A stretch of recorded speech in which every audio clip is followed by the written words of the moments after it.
You can't get better at everything all the time, every way. It's just not possible. The number one variable for all human performance is self-confidence. So simplify.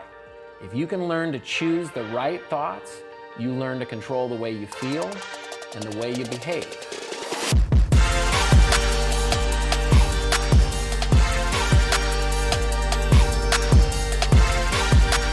Welcome back to another episode of The Burn. I am Ben Newman, and I always talk about special episodes, but today is a very special episode, and here's why. I'm going to start with a little bit of a challenge and something to encourage you on when we are all stuck in a period of time that you can choose to respond to it every day. Now, I wasn't always the best at this kind of thinking, even though you know I've shared my mother's story and the power to reframe and ways that I get out of situations when they're tough. But this is a man who has helped me change how I think, change how I show up, who has been there for me during periods of time when I didn't think I could move any further, who truly taught me what leadership is all about. And for those of you that have been loyal followers to The Burn, you've already heard me tell stories about Dr. Selk.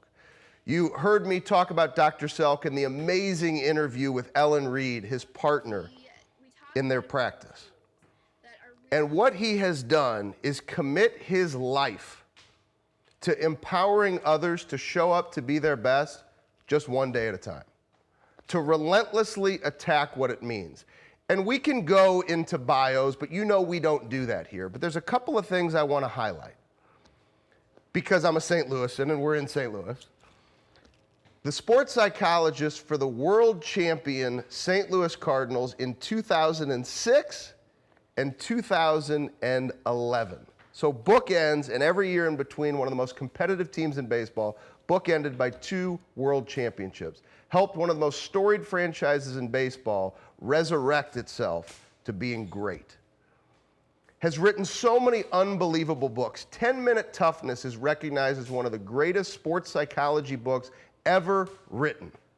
Executive Toughness, he backed it up just as good, if not better. And then, and this is all because of Dr. Ellen Reed, as I told you in the Ellen interview, Relentless Solution Focus. I always joke, I do a much better job of selling other people's books than I do my own. And I've sold a lot of copies of this already. I'm not even going to give you permission to watch this interview until you pause it right now and go onto Amazon and buy this book because it'll change your life. And Jason, you have done so much for me, and I know as humble as you are, and you always put it back on me, I want to thank you publicly, and I know it's going to make me emotional, and I've claimed that you've cried when we've been together, and you always say, no, I've never cried. But I think a lot of people, they see some of what I've done. And I've never said this publicly, and I've never said it to you, and I'm doing it on camera on purpose because you deserve it. I wouldn't be doing the things I'm doing without you. And what you've done for me in my life is incredible. And so what I'd like to do to pull it back emotionally and make it all about the listeners, I think of the tough periods of time I've been through. And I know so many people in the world right now, they feel trapped. They feel like, I can't move. When is this going to end?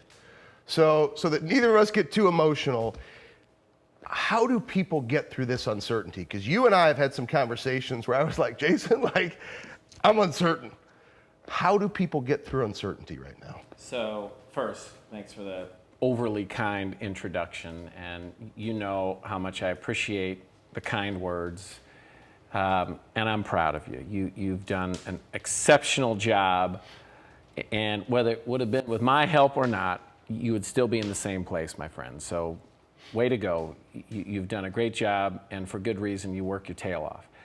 But to get back to the question, I think you're right. This has been a tough time, and I don't, again, I'm not going to spend a whole lot of time talking about what we've been through. Everybody already knows what we've been through. But I think the most important thing that I'm talking to people about right now is you get to choose. Every person listening, you, me, we all get to choose what goes on right here. And, as maybe as simple as I'm making that sound, I think there are a lot of people, first and foremost, that have just never been taught this. I know when I was younger, nobody ever talked about what was going on in my head.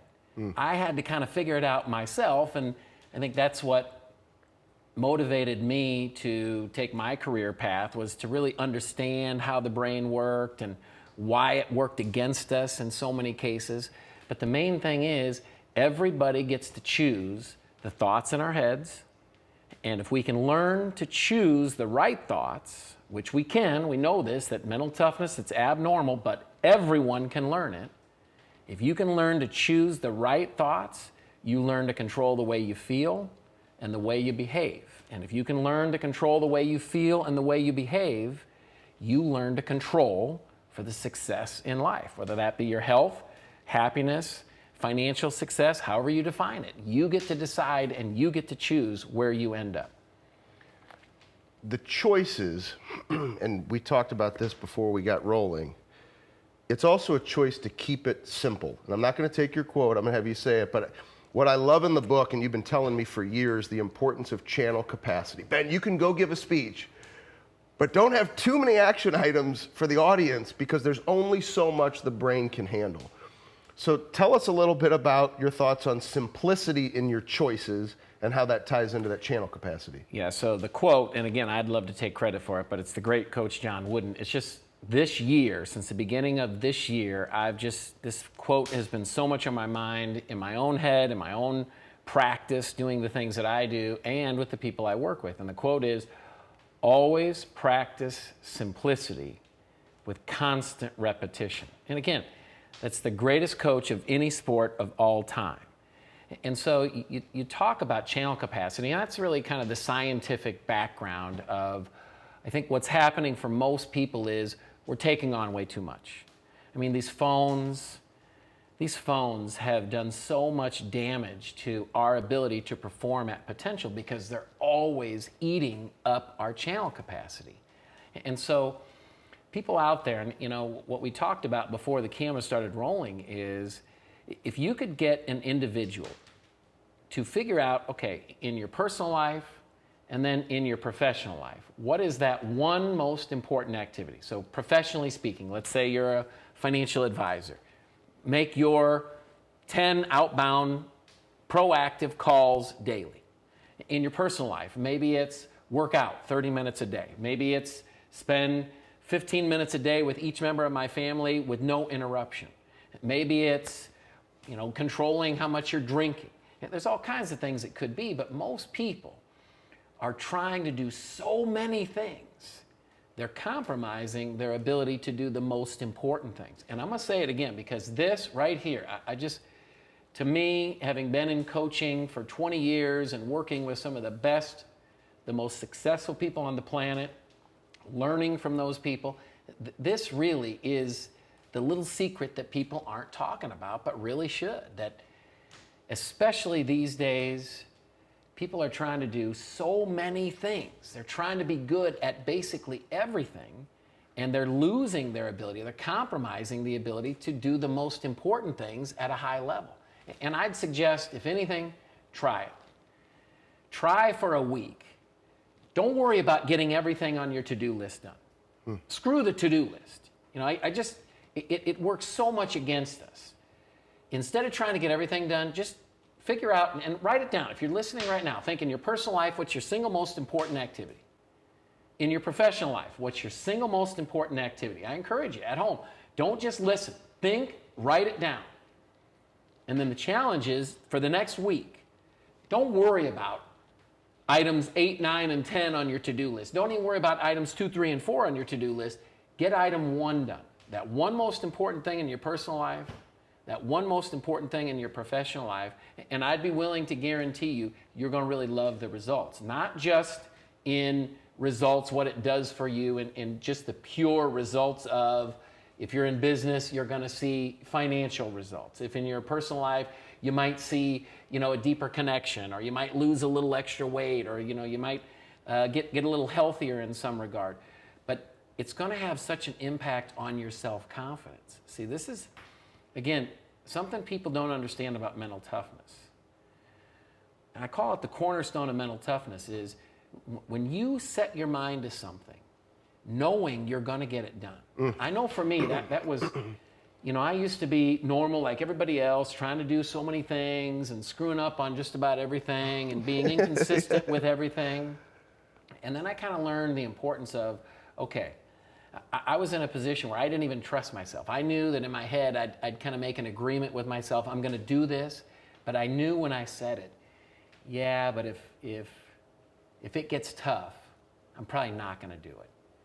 And I didn't trust myself, and that's a horrible place to be, and that's where most people live. And so that's what I mean, is go back to just the one thing. And if you can learn about yourself that you can get one thing done consistently, not perfectly, just do it consistently, I'm telling you, the impact is going to be immeasurable because your confidence is really going to start to soar. And now I'll bring some science back into it. And what we know, all sports psychology, all performance psychology knows this, the number one variable for all human performance is self-confidence. So simplify. Learn to get the most important thing. Be a master at the most important thing. Your confidence will rise and you will love the results. So you simplify, you make the right choices, then we get hit with adversity. And I shared it with you from the book, one of the things that I loved, and it's why I dog-eared so many pages, but the mental chalkboard. For me, just the visual of somebody saying, okay, here I have an issue, I'm going to move from problem to solution.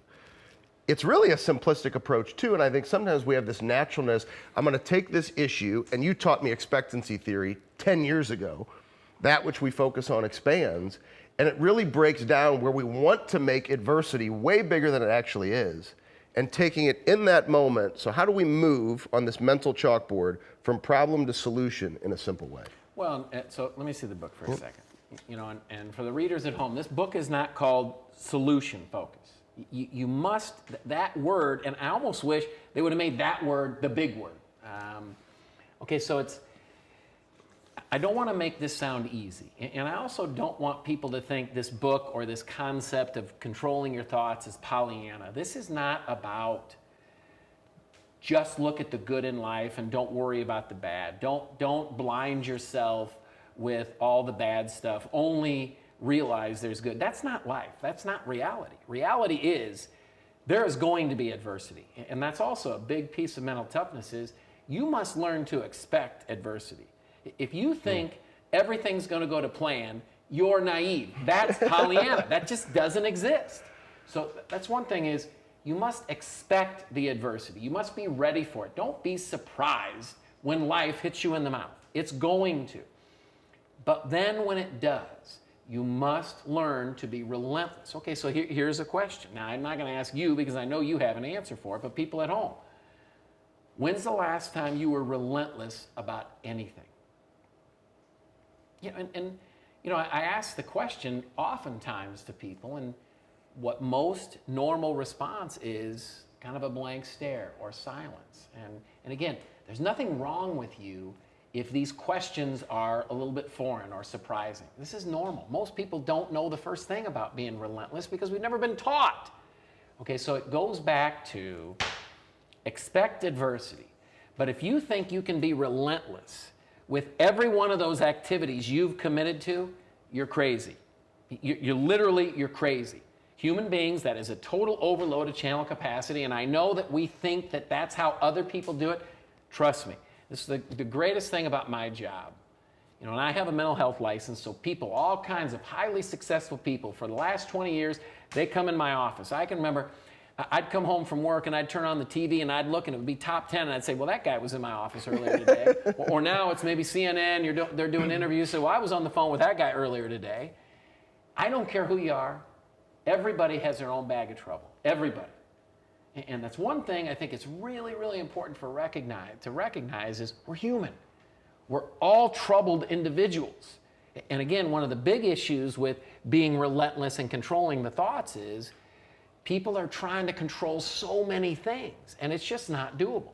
So to answer the question, and going back to the chalkboard and tying it into the relentless, you pick one thing. You pick one thing, and you learn to be relentless about the one thing. Okay, so the way in action it actually plays itself out is, okay, so I'm going to make, let's do something everybody can relate to. 30 minutes cardiovascular exercise every day, or let's say I'm going to do it minimum 3 days a week. And I'd tell you, the reason I'm bringing this up is that's the single healthiest thing any human being can do. If you're listening and you're not committing to 30 minutes cardio at least 3 times a week, that really, probably in your personal life, that should be your one thing. Science, it's inarguable. It's the single healthiest thing, and nothing else even comes close. Okay, so let's use that. So I'm going to commit to 30 minutes cardio 3 days a week. And, you know, maybe for the first week or two, I'm in the honeymoon phase and everything goes fine. But then I hit some adversity. Maybe I, sprain my ankle. Maybe I get a cold. Maybe I got to travel. Maybe my kids have sporting events every night and I don't have time to do it after work, which is when I had it scheduled. There's all kinds of excuses and all kinds of reasons. See, if I can just zero in on being relentless on the one activity and know in advance, hey, when things are all going to plan, that's great, enjoy it, but it's not going to last. And I expect that when somebody throws me a curveball, I'm going to get a different bat, I'm going to get a bigger bat, I'm going to get 3 bats, I'm going to do whatever I have to do. But I'm going to make sure that no matter what, I'm relentless about getting that one activity done. You see, it starts by building with one. And I know I wrote my book and you gave Executive Toughness, which before this one, Executive Toughness was always my personal favorite. It was really the coaching plan that I came up with to fix my own head. And then I realized, wow, this could probably help some other people. But I made a terrible mistake in Executive Toughness. I talked about doing way too much. I was going to write a book called Capacity 9, which was, 3 different product goals, 3 process goals for each. It's too much. Instead of starting with all these process goals, which I instructed people to do in Executive Toughness, start with one. Start with the exercise, or start with the 10 calls, or start with the 15 minutes personal time with each family member, whatever you choose, but start with one. And then no matter what, when the adversity hits, I want you to be relentless. I want you to choose to realize that there's always a solution, always. There's always a way to find out how to get that one thing done. And you don't need to be perfect. This is the one thing I said is, with those most important activities, if you can go 90% or better consistently for extended periods of time, you'll win. You will win. In our lives, it'll be the equivalent of winning a World Series every single year. In the pro athlete world, it's a lot harder. They can do their process goals 90% and still get their brains beat in. They can do 100% on process in that world and still get their brains beat in. But in the personal world, like us, corporate America and our personal lives, 90% will do it. If you can go 90% on your one most important activity, that's relentless. Be prepared. It's going to take a lot of work. There's going to be adversity, but don't give yourself excuses. And when your one solution fails, you go back to the chalkboard and you keep putting the solution up until you start making progress. That's it. So one of the things that Coach Kleiman, when I first met him at North Dakota State and now having the blessing of being with him at Kansas State, he always says, find your edge in the details.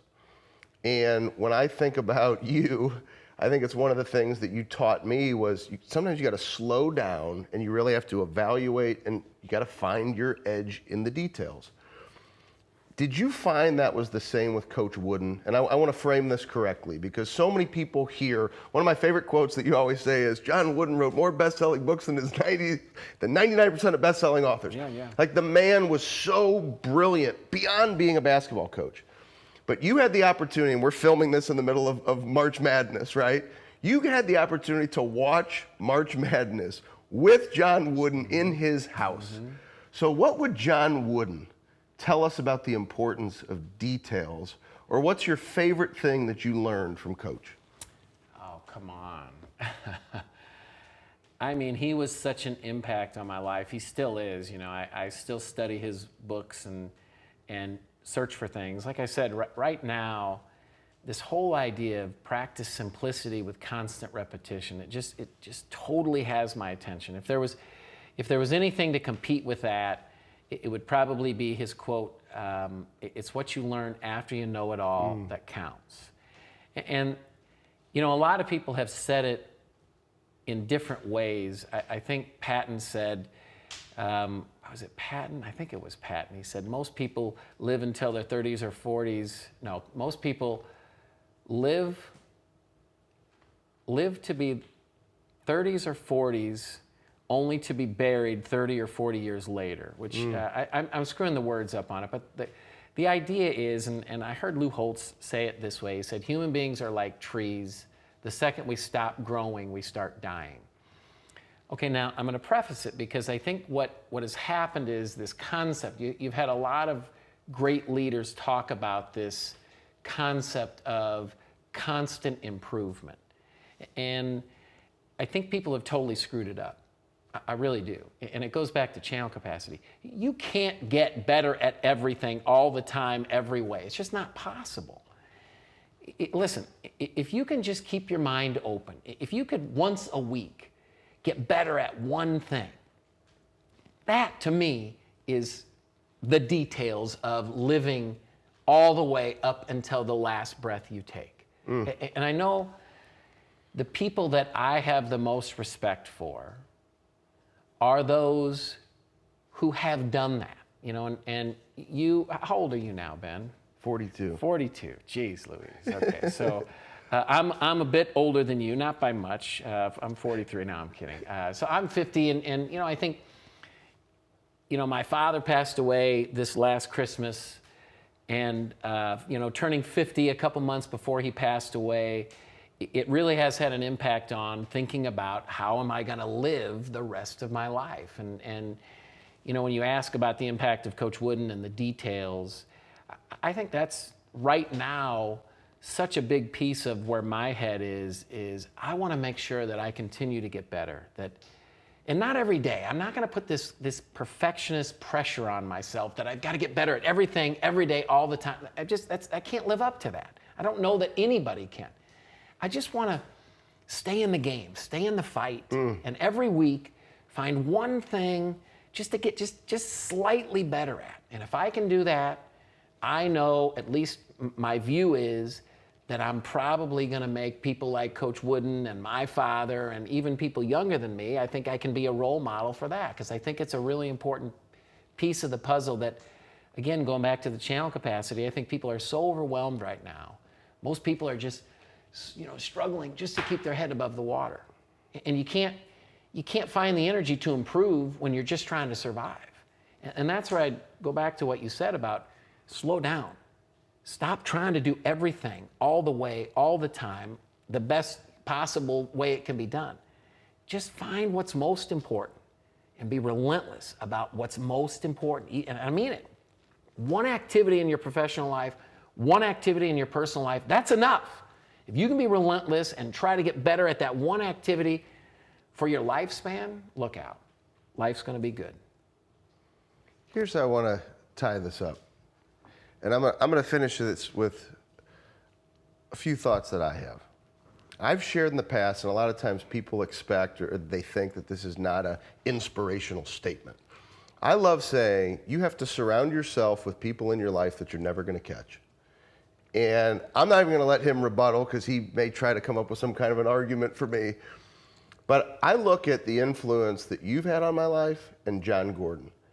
And, you know, it's funny how things happen in life. I remember at the time, I was still a financial advisor building this business, doing lots of coaching and speaking. I had written books, but still an advisor. And I had a gentleman named Justin contact you to book the appointment.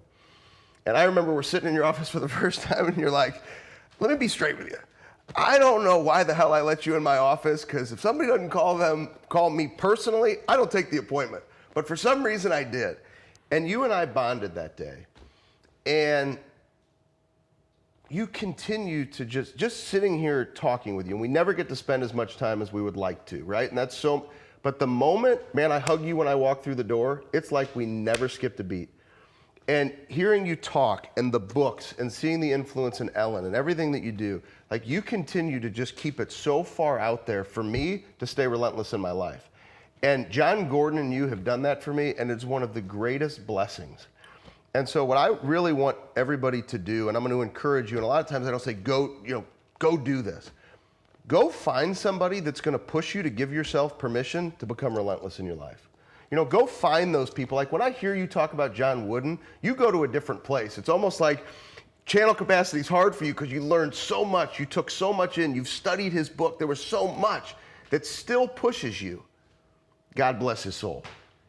And so I think for all of us, like, we have to stay uncomfortable, stay relentless, but push ourselves to find those examples of people that you'll never catch. And I know you try to debate me on it.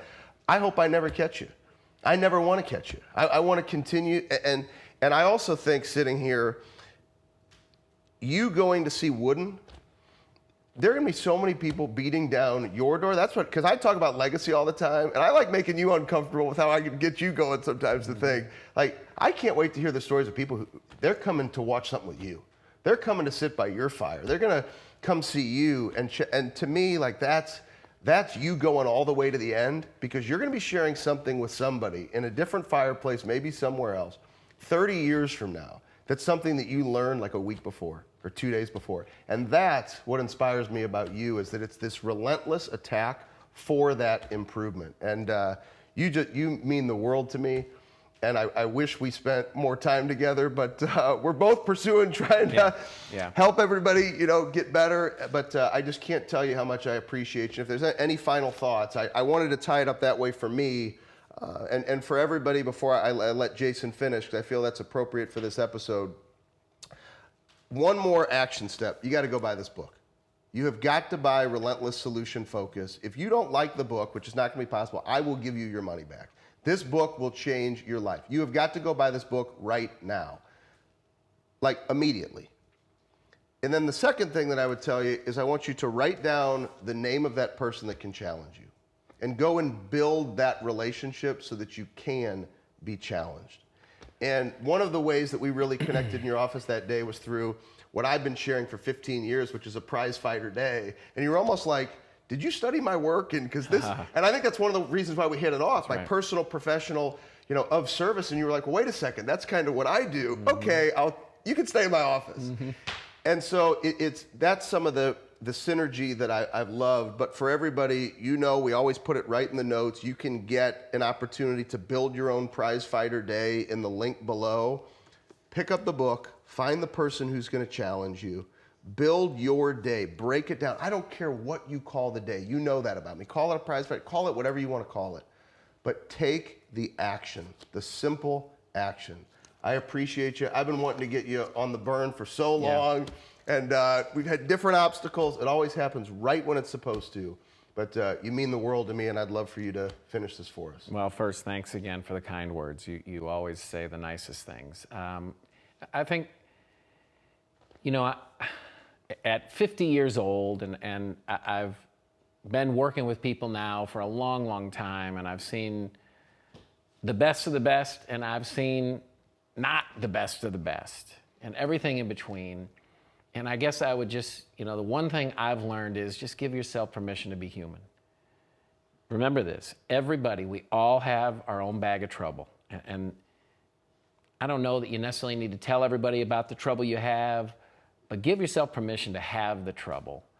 And if there was one action step I'd get you started on, this would be, and I've done this with my children, and my children now are, I told you, my first one's getting ready to go to college, and my second one's a year away, and my third one's a freshman, and they all have their own troubles as well. But I know that my children have an advantage over their peers because of some of the things that we've talked about here. And I hammer this stuff on them. But the main thing that I think I would encourage every person, and if you're a parent, if you're a coach, do this with your kids, with the people you're coaching. Teach them to recognize what they're doing well. It's a simple little exercise. On a daily basis, what's totally normal is you'll do 100 things right, one thing less than perfect, and the normal mind goes to the imperfection. And expectancy theory, whatever you focus on, you'll expand. It'll knock your self-confidence in the dirt. So heck with that. Retrain your brain so that you don't start with what you're screwing up on. Train your brain that you start always with 3 things you've done well. So just, again, as simple as it sounds, and this is where I start with anybody, whether you're NFL, PGA, Major League Baseball, professional coach, I'd tell you, just learn, take 30 to 60 seconds a day, get a notebook, and every day try to write down 3 things you've done well. You don't have to cure cancer for it to qualify as a done well. Search for the small. Any improvement whatsoever. Anything that promotes personal or professional health, that's a done well. Write them down on paper. If you could get yourself in the habit of doing that 3 times a week, what you're going to do is you're going to start to retrain your brain, your confidence is going to start to improve, and you'll see results soar from there. Thanks for having me. You're always the best. Keep doing what you're doing, man. You're making a major impact.